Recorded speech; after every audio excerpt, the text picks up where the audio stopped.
Alors, dans la séquence précédente, nous avions eu une petite mésaventure. Nous avions en fait, pensant dupliquer un article, nous avions en fait modifié l'original et donc du coup, on pense avoir perdu l'essence même de l'article d'origine justement. Alors voici une méthode qui vous permettra de tenter de récupérer justement les informations qui étaient présentes dans le document d'origine. Donc, en gros, venir utiliser un système de versionning. Donc pour cela, nous allons revenir dans les articles. J'ai fait une recherche sur le mot-clé article et je me retrouve en fait avec mon article cloné et mon article d'origine. C'est celui-là en fait qui a été modifié et que j'ai altéré. Donc je vais venir l'éditer. Et nous avons donc dans ces nouvelles versions de Joomla un outil de versionning qui est ici. Alors attention, ce versionning par défaut est limité à 10 exemplaires, enfin 10 versions de cet article. Nous verrons un peu plus tard où se situent justement ces réglages que vous pourriez, le cas échéant, avoir besoin de changer. Mais en tout cas, si je clique ici sur version,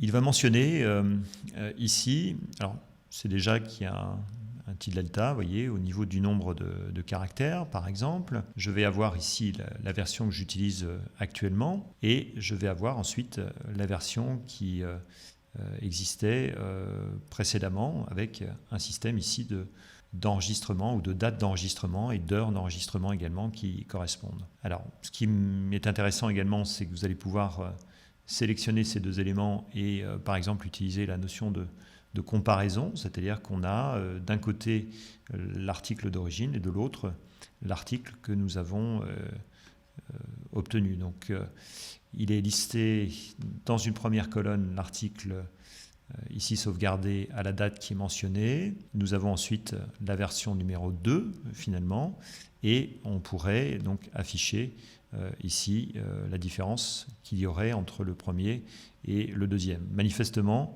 voilà, j'ai pas finalement grand-chose. Il a considéré en fait que le versionning qui avait été conservé était simplement un problème de date et de publication. En fait, la date d'enregistrement a fait que le premier enregistrement faisait que le statut de l'article était non publié. C'était cette version-là, puisque l'article avait été obtenu par duplicata et que la version d'après n'a pas changé grand-chose, puisque quand on compare en fait l'avant et l'après, on se dit mais il n'y a pas grand-chose de différent. Voilà, simplement, je me rends compte que finalement je ne peux plus récupérer les informations qui existaient dans cet article, malheureusement, que je suis venu effacer de façon définitive. Donc, je vais en fait sortir de ce pop-up pour revenir à la liste précédente. Donc ici, c'est un contre-exemple de retour finalement à ce que j'avais précédemment. Alors simplement, on va venir faire quelques modifications. Justement, je vais par exemple ici mettre en gras le texte. Je vais faire ensuite des petites modifications en termes de structure. Je vais faire des retour de paragraphes de façon totalement arbitraire ici et je vais par exemple sélectionner ces paragraphes pour demander à l'éditeur ici de contenu de venir me créer une liste à puces. Ça va me permettre d'avoir un retrait de ces différents paragraphes et un petit symbole, vous voyez, qui est associé à cela. Donc si jamais j'enregistre et je ferme le cas échéant cet article original, que je reviens ensuite sur cet article, actuellement, c'est la dernière version que j'ai enregistrée. Eh bien, si je clique sur version, j'ai maintenant 3 versions. J'ai ici, pareil, un comparatif au niveau du nombre de caractères. C'est ma version actuelle. Je voudrais comparer cette version-là à les versions d'avant. Je clique à nouveau sur comparer.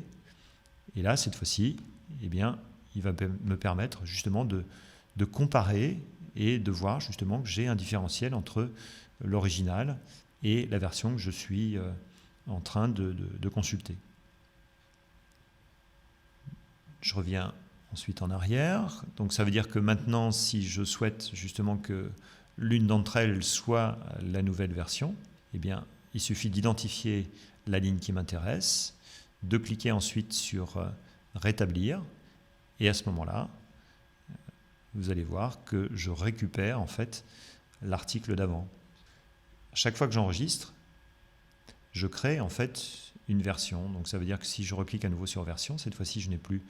Ah non, je pensais que la version, donc je l'ai en fait que rétablie, et du coup, comme je n'ai pas fait de changement, Joomla a considéré que ça ne valait pas le coup de créer une nouvelle version. Donc ici, je retire ce que j'ai dit à l'instant. Par contre, donc, si je change d'avis comme de chemise et que je veux rétablir à nouveau cette mise en gras du deuxième paragraphe et les listes à puces que nous avions évoquées la première fois, et bien à ce moment-là, je peux cliquer sur la première version, la rétablir à nouveau, et donc me retrouver à nouveau, vous voyez, avec cette mise en forme. Donc ça veut dire aussi que c'est un moyen, cette petite astuce, versionning, de pouvoir aussi proposer différentes versions de la rédaction et de la mise en page de vos articles. Et une fois que vous aurez créé la première version, donc un premier exemple de mise en page, vous l'enregistrez. Vous créez votre deuxième mise en page qui est une alternative à la première, vous enregistrez et fermez, ce qui fait 2 versions. Une troisième, le cas échéant, si cette troisième version se justifiait. Et à ce moment-là, après, si vous devez en rediscuter avec un ou plusieurs autres interlocuteurs pour statuer sur quelle version finalement vous allez garder de cet article, eh bien vous pourriez les uns les autres les afficher, les comparer et choisir finalement ce qui serait la version définitive de l'article que vous souhaitez publier. Donc voilà un petit peu aussi l'intérêt que vous pouvez, ou en tout cas la méthode que vous pouvez aussi utiliser au travers de cette notion de versionning.